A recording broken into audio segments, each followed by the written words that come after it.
ship sailed 500 miles across the North Sea with no living hand at the helm. No captain shouting orders. No lookout scanning the horizon. Just corpses at the oars. And something else moving in the dark below decks.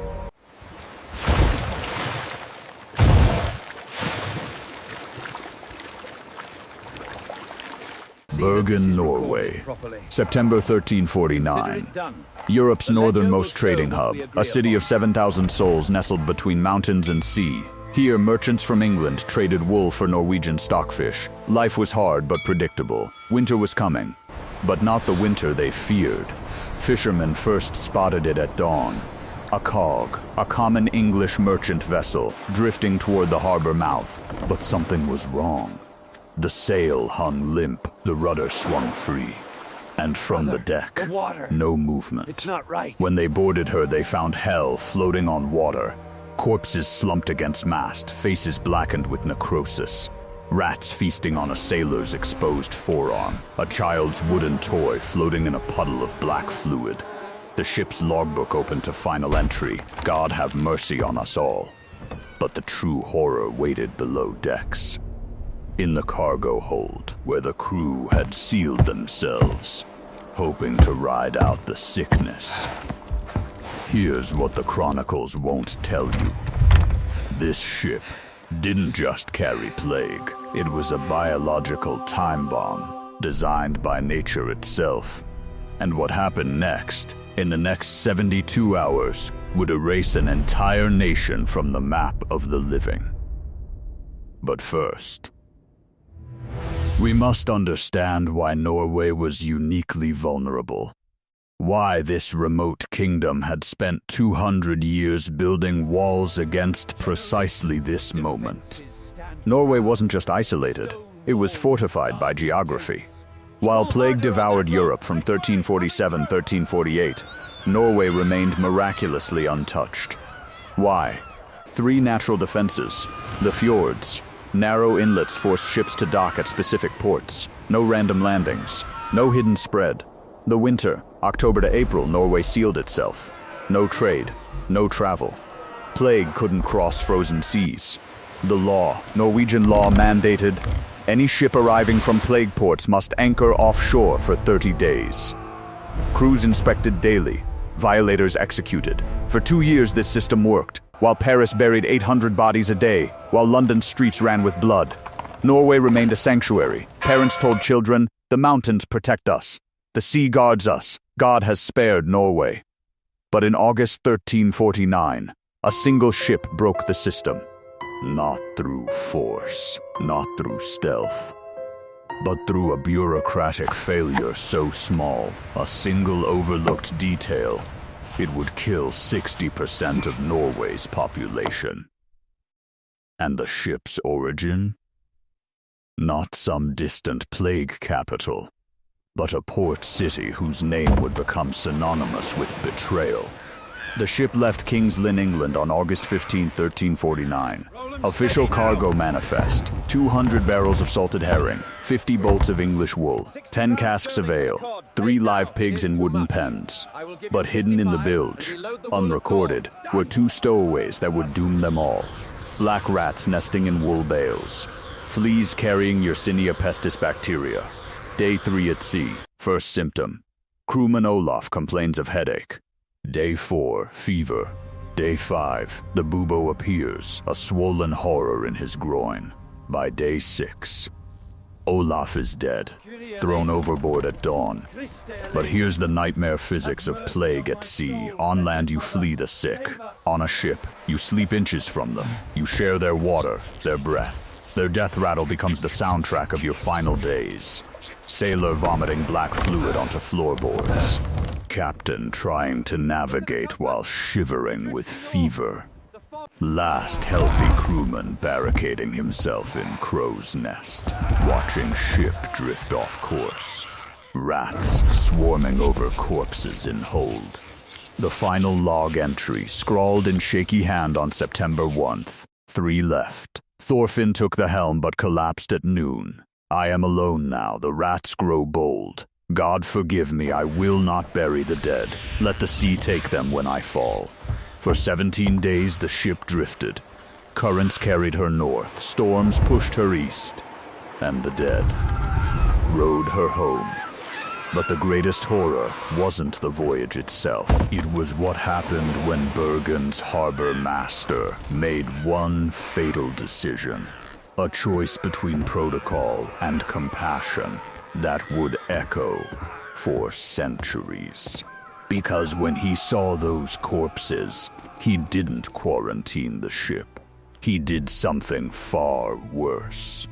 Deputy said, "By law, we must burn her, or tow her to sea. No one boards."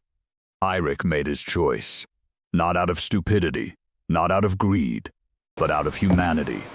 He saw that small hand and imagined his own daughter. What he didn't know, the child was already dead.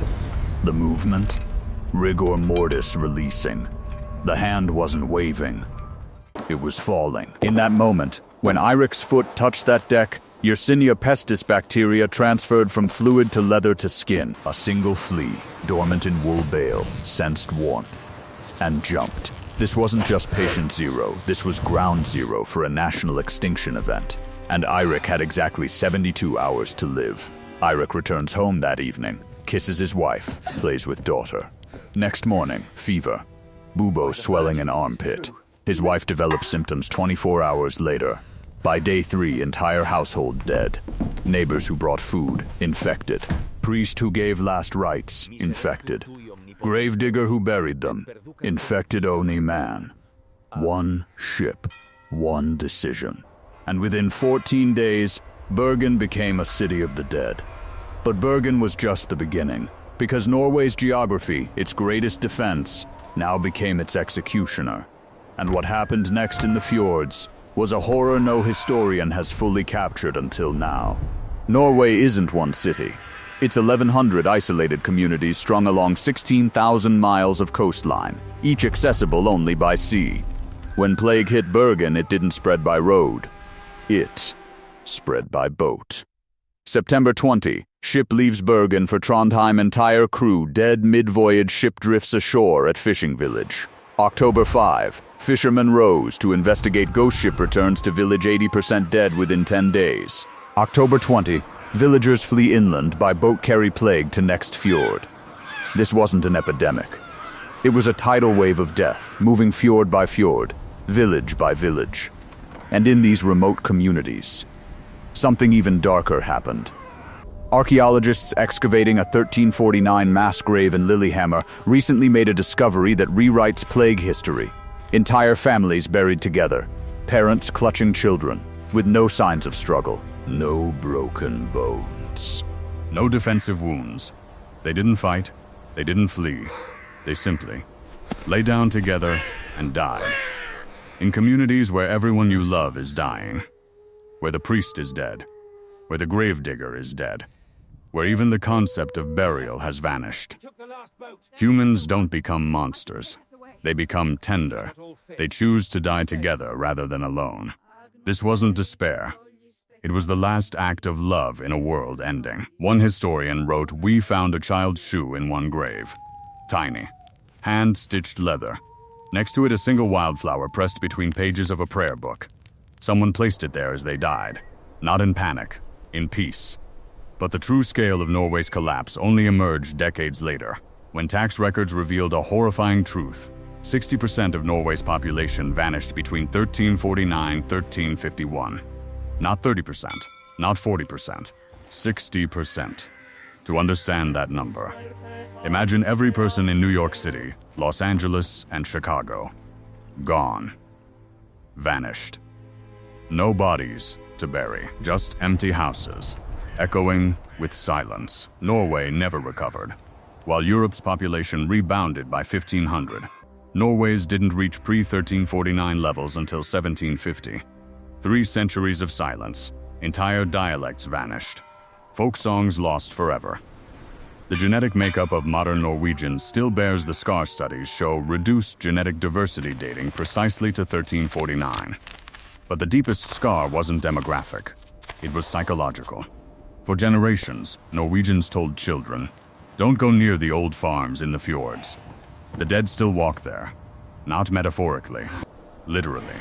Because in villages where everyone died simultaneously, no one was left to perform funeral rites.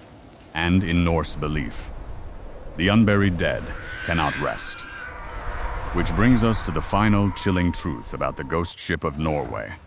It never really left, because every pandemic since from 1918 flu to 2020 COVID has produced its own ghost ships.